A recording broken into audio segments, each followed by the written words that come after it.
അസ്സലാമു അലൈക്കും വറഹ്മത്തുള്ളാഹി വബറകാതുഹു. ബിസ്മില്ലാ അൽഹംദുലില്ലാ വസ്സലാത്തു വസ്സലാമു അലാ റസൂലില്ലാ വഅലാ ആലിഹി വസഹ്ബിഹി അജ്മഈൻ അമ്മാ ബഅദു. പ്രിയമുള്ളവരെ, മഹാനായ യൂനുസ് നബി അലൈഹിസ്സലാം അദ്ദേഹം മത്സ്യത്തിൻ്റെ വയറ്റിൽ കിടക്കുമ്പോൾ പ്രാർത്ഥിച്ച പ്രാർത്ഥനയെ സംബന്ധിച്ച് റസൂലുള്ളാഹി സ്വല്ലല്ലാഹു അലൈഹി വസല്ലമ ഒരിക്കൽ ഇപ്രകാരം പറയുകയുണ്ടായി. عن سعد بن أبي وقاص رضي الله عنه أن النبي صلى الله عليه وسلم قال. സഅദ് ബിൻ അബി വഖാസ് റളിയല്ലാഹു അൻഹു ഉദ്ധരിക്കുന്ന നിവേദനം ചെയ്യുന്ന ഹദീസ്, റസൂലുള്ളാഹി സ്വല്ലല്ലാഹു അലൈഹി വസല്ലമ പറഞ്ഞു: ദഅവതു ദിന്നൂനി ഇദ് ദഅാഹു വഹുവ ഫീ ബത്നിൽ ഹൂതി. ദിന്നൂനിൻ്റെ പ്രാർത്ഥന. ദിന്നൂൻ എന്ന് പറഞ്ഞാൽ യൂനുസ് നബി അലൈഹിസ്സലാമിൻ്റെ മറ്റൊരു പേരാണ്. അതുപോലെ തന്നെ സ്വാഹിബുൽ ഹൂത്ത് എന്നും നമുക്ക് കാണുവാൻ സാധിക്കും. അഥവാ അതിൻ്റെയൊക്കെ അർത്ഥം മത്സ്യത്തിൻ്റെ ആൾ, അഥവാ മത്സ്യത്തിൻ്റെ വയറ്റിൽ കിടന്ന നബി എന്ന അർത്ഥത്തിലാണ് ആ പേരുകളെല്ലാം വിളിക്കപ്പെടുന്നത്.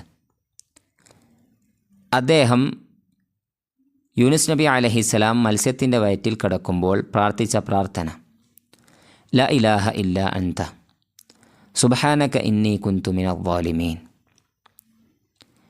ഈ പ്രാർത്ഥന എടുത്തു പറഞ്ഞുകൊണ്ട് റസൂലുള്ളാഹി സ്വല്ലല്ലാഹു അലൈഹി വസല്ലം പറഞ്ഞു: ഫഇന്നഹു ലം യദ്ഉ ബിഹാ റജുലുൻ മുസ്ലിമുൻ ഫീ ഷൈഇൻ ഖത്തുൻ ഇല്ലാ ഇസ്തജാബല്ലാഹു ലഹു. ഏതെങ്കിലും ഒരു മുസ്ലിമായ വ്യക്തി ഈ പ്രാർത്ഥന പ്രാർത്ഥിക്കുകയാണ് എങ്കിൽ അല്ലാഹു സുബ്ഹാനഹു വ തആല ഉത്തരം നൽകാതിരിക്കുകയില്ല എന്ന് പഠിപ്പിക്കുകയുണ്ടായി. എന്താണ് പ്രാർത്ഥനയുടെ അർത്ഥം?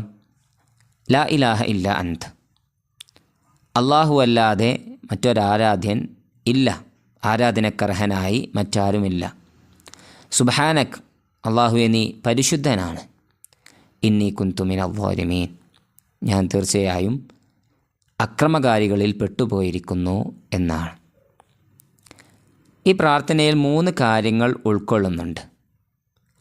ലാ ഇലാഹ ഇല്ല അൻത് എന്ന് പറയുന്നതിലൂടെ തൗഹീദ് ആദ്യം തന്നെ പ്രഖ്യാപിക്കുകയാണ്.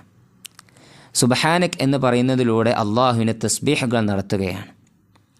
ഇന്നി കുന്തു മിനൽ ളാലിമീൻ, ഞാൻ അക്രമകാരികളിൽ പെട്ടുപോയിരിക്കുന്നു റബ്ബേ എന്ന് പറഞ്ഞ് ചെയ്തുപോയ തെറ്റുകളിൽ നിന്നും പാപമോചനം തേടി ഇസ്തിഗ്ഫാർ നടത്തുകയാണ്.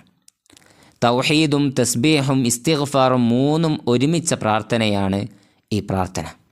അതുകൊണ്ട് തന്നെയാണ് ഈ പ്രാർത്ഥനയ്ക്ക് ഇത്ര ശ്രേഷ്ഠത കൽപ്പിക്കപ്പെടുന്നതും. നമ്മൾ സാധാരണ നിലയ്ക്ക് പ്രാർത്ഥിക്കുമ്പോൾ ആ പ്രാർത്ഥനയുടെ തുടക്കത്തിൽ ഈ പ്രാർത്ഥന കൂടി കൊണ്ടുവരുവാൻ നമുക്ക് സാധിക്കുന്നുവെങ്കിൽ നമ്മുടെ പ്രാർത്ഥനകൾക്ക് ഉത്തരം നൽകും എന്നാണ്, അള്ളാഹു ഉത്തരം നൽകാതിരിക്കുകയില്ല എന്നാണ് റസൂലുള്ളാഹി സ്വല്ലല്ലാഹു അലൈഹി വസല്ലമ നമ്മെ പഠിപ്പിച്ചത്.